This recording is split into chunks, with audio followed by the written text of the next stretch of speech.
ini sudah ready, tidak pakai ngeprank lagi. Ini dia untuk next. Let's go.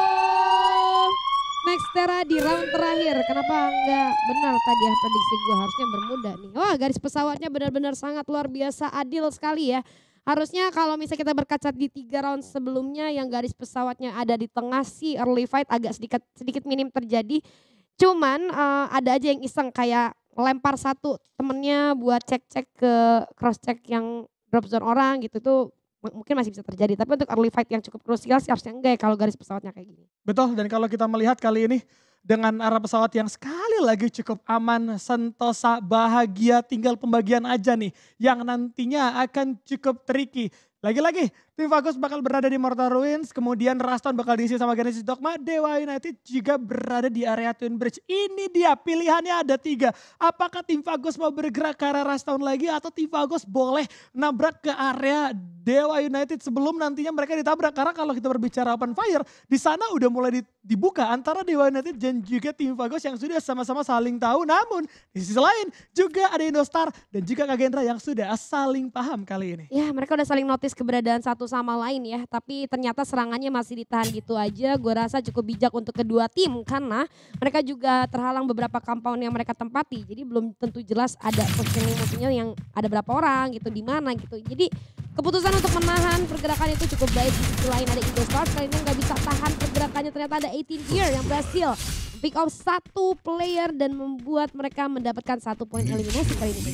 Betul, dan kalau kita melihat kali ini ternyata teman-teman dari arah Indostar yang sudah mulai mendapatkan 1 poin eliminasi menjadi hal yang cukup bagus. Tapi sisi lain JS Lux bakal berhadapan 4 lawan 4. Tembakan demi tembakan bakal coba dibuka terlebih dahulu. Flyzy. Masih ada 2 orang, ternyata Flyzy kali ini tidak akan mau bertahan cukup lama. Bakal langsung coba ditumbangkan juga dari seorang Ardeka. Tidak bisa lagi bertahan. 2 player dari JS Lux harus menghilang. MBR cukup kuat ternyata untuk di area early phase. Kalau menurut gue tadi Flyzy juga overpick sih Bay. Jadi dia coba untuk nge-spray di satu posisi yang sama. Membuat musuhnya juga mudah untuk melakukan serangan balik terhadap seorang Flyzy ya.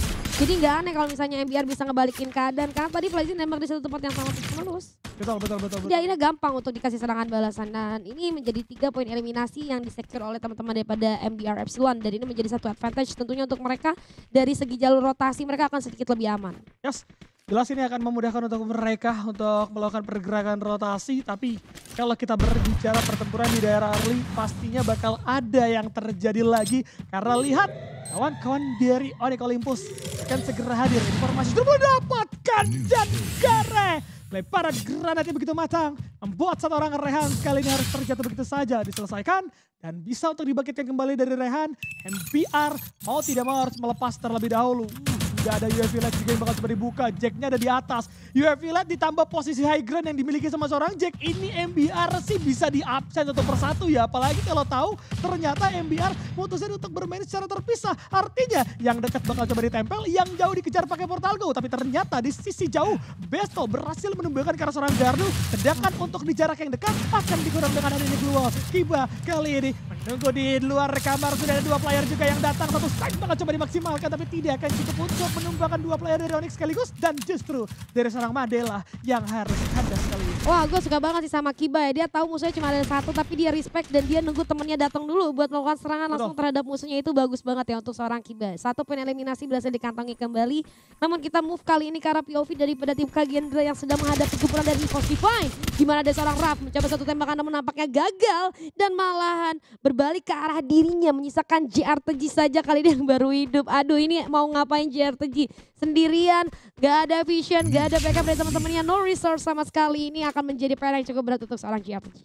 Betul, JRTG mau gak mau harus coba turunin tempo selama mungkin. Bahkan aku rasa gak masalah ya untuk zona kedua, zona ketiga. Gak masalah. Dulu sama JRTG.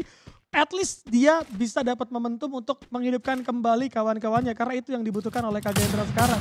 Jika kalian bayangkan jika Kagendra tidak bisa bertahan, itu harus turun di posisi 12 dengan poin eliminasi yang tidak begitu bagus. Tapi lihat, tim Fagus kali ini akan segera datang. Darkol dikandaskan begitu saja. Terpisah cukup jauh dari kawan-kawan Torat. Bagaimana Darkol yang ternyata dilempar justru harus menghilang begitu saja di tangan teman-teman dari tim Fagus. Ya, at least dia dapat informasi lah, bisa dilemparin ke teman-temannya ada di mana musuhnya, jalur rotasi mana yang harusnya agak nggak aman buat mereka. 1 orang nggak ngaruh juga buat hilang karena masih bisa untuk di revive. Yes.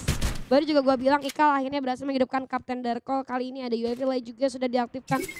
Kali ini Onyx Olympus harus sedikit lebih sabar lagi. Dan di sisi lain ternyata ya sangat jauh ada Morph Team. Yang kali ini coba untuk memberikan pressure terhadap seorang Flyzy yang gak bisa kemana-mana. Gue rasa gak ada backup juga, langsung digebuk begitu saja. Beberapa ledakan sudah mulai masuk ke arah seorang Flyzy, bahkan tembakan jarak dekat tidak bisa dihindari.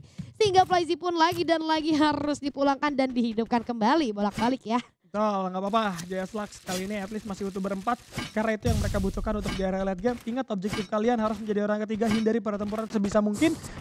Terus perbanyak juga UAV Late aku rasa. Karena itu yang bakal dibutuhin banget sama teman-teman dari arah JS Lux. Kalau pengen menjadi orang ketiga, tapi lihat portal Go-nya diikutin. Tapi Kardo tidak siap dan harus tumbang begitu saja di tangan dua punggawa dari arah Indostar yang datang tiba-tiba. Engineer di sana masih coba berduel dengan satu player. Ternyata dari seorang Gare juga sudah mulai mendapatkan M79 kali ini.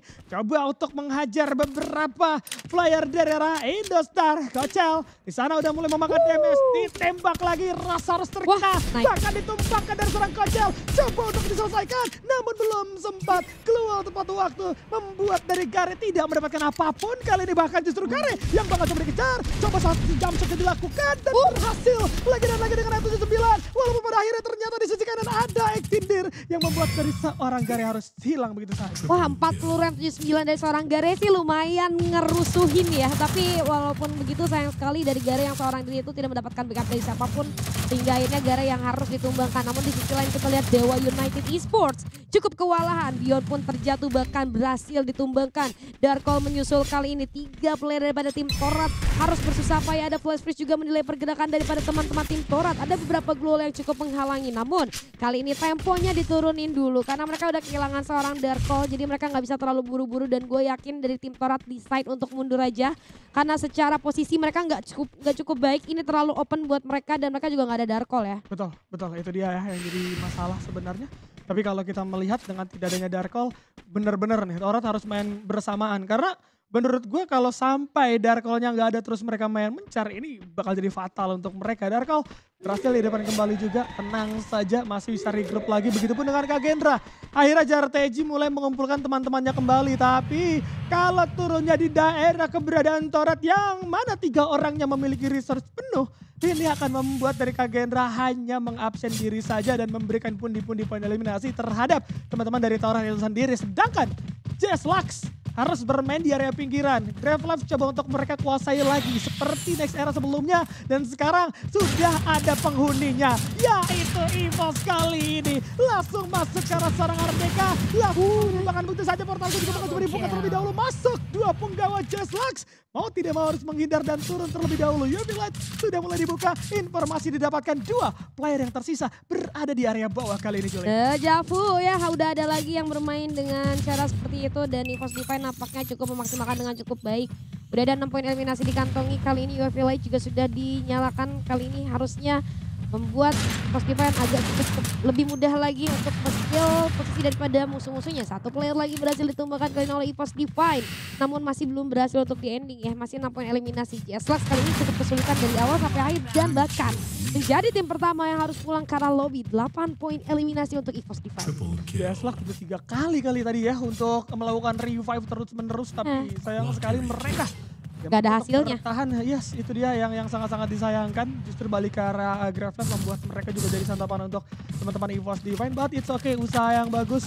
Kita masih melihat terlebih dahulu blast team yang ada ini dengan keberadaan zona. Yang mana yang menjadi pusat dari zona itu sendiri adalah Plazaria. 2 tim yang sudah mengamankan Plazaria. Sudah ada tim Vagos dan juga teman-teman dari arah SCF. Kalau mereka bisa menahan diri dan bersabar, seharusnya mereka bisa menyambut tim-tim lainnya yang masih berada di luar Plazaria. Kecuali tim Vagos dan juga SCF perang duluan di Plazaria, itu bakal nguntungin semua tim yang berada di luarnya loh. Betul sekali, dan kita kali ini zona sudah mulai ngecil kembali. Kira-kira circle-nya bakalan ke arah mana? Apakah benar ke Plazaria?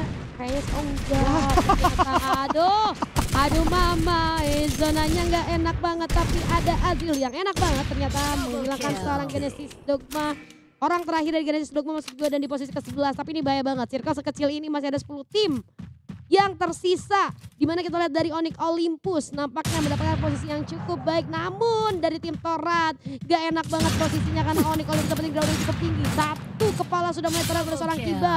Ada lemparan demi lemparan ledakan dari seorang Kiba kali ini ke arah bawah.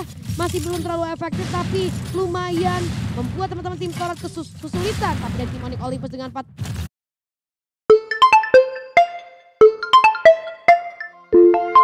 damage output dari jarak yang cukup jauh, kemudian Jack eksekusi jarak dekat.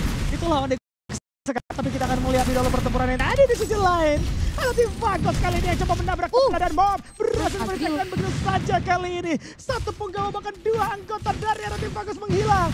Satu player yang tersisa di area belakang coba dikejar dan nampaknya serius tidak akan bisa bertahan. Tim Vagos bahkan harus tumbang secara cepat di tangan kawan-kawan Mob kali ini dengan adanya gaya permainan yang begitu agresif dan Kagendra harus terus-menerus terusir bermain di pinggiran nih Jo. Ya harus terusir main di pinggiran, ini membuat mereka dari Kagendra sendiri nggak dapetin posisi yang enak tentunya. Udah di belakang dikejar-kejar zona, di depan musuh-musuhnya juga udah stay di tempat yang cukup aman. Ini akan menjadi satu kesulitan untuk Kagendra. Gimana caranya nih mereka putar otak, apakah mereka punya portal go yang bisa mereka manfaatkan mungkin untuk maju ke posisi yang lebih aman. Tapi menurut gue juga kalau misalnya mereka pakai portal go di depan udah banyak orang sih.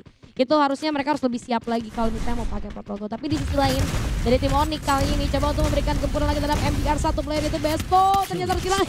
Diambil sama Aimgat, siapa yang knock-in, siapa yang bunuhnya gitu ya, malah Aimgat ada di sana ternyata. Tapi kita lihat di sisi lain dari Onyx Olympus masih cukup tenang. Evilet udah mulai diaktifkan kali ini, namun di daerah mereka sih nggak ada siapa-siapa. So far mereka masih harusnya aman aja untuk masuk ke next pistol.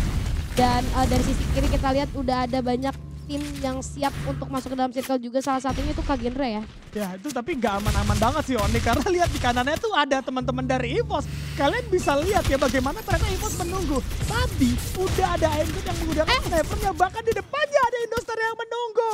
Ya ampun, satu mini launchpad yang dibuka sama Onyx justru bukan menuju ke tempat aman, tapi menuju ke tempat kematian. Membuat 3 playernya begitu saja menghilang. Dan Mob 15 poin eliminasi belum cukup.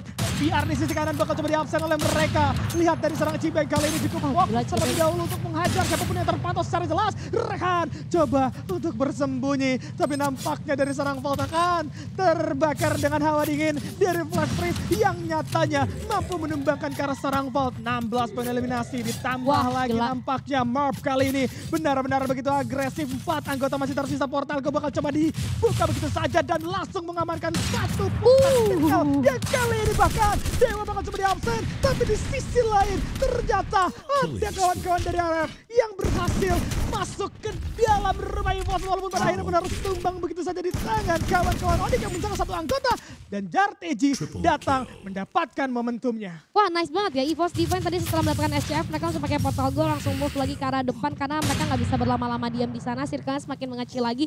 Sementara Morph Team gila 18 poin eliminasi, apalagi kebakaran kah ini Morph Team benar-benar gila banget. Tapi di sisi lain ada yang lebih gila lagi, ternyata Kagendra dengan 2 poin eliminasinya agak sedikit terkurung. Kali ini ada EVOS Divine di dekat mereka, namun dari seorang Rin nampaknya masih mencari celah dari pergerakan teman-teman EVOS. Di sisi lain ada Rehans yang sudah mulai terpantau ternyata dari glue wall yang sudah ia buka.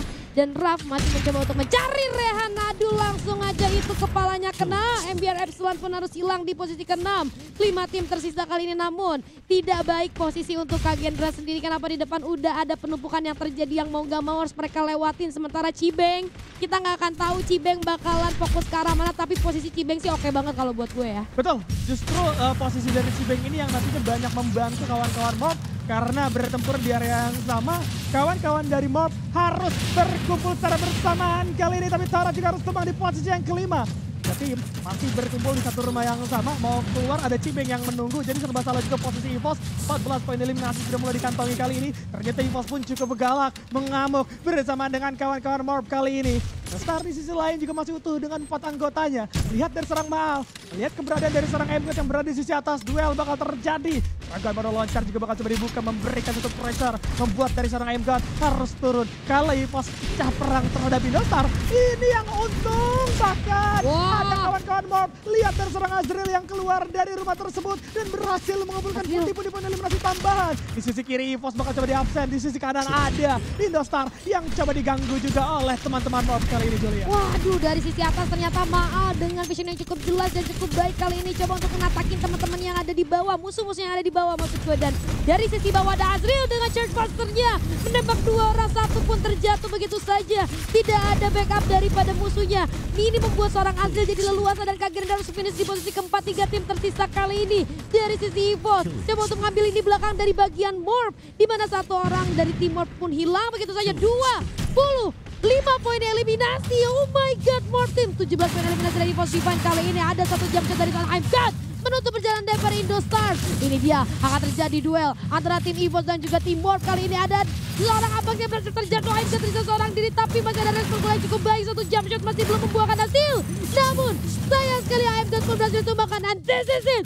Booyah, Morph Team 27 poin eliminasi. Wow, luar biasa. Morph Team mengamuk dan mereka bangkit 27 poin eliminasi. Dan selamat datang kembali untuk Ambon. Gue merinding. Gokil. Ini Morph lagi klik banget ya, chemistry lagi dapat banget, mainnya lagi rapi banget dan mereka mentalnya aman sekali kelihatan. Satu persatu orangnya juga masih kuat gitu, apalagi gue ngeliat Cibeng nih, Cibeng kok resikonya gede banget sih sebenarnya di balik batu.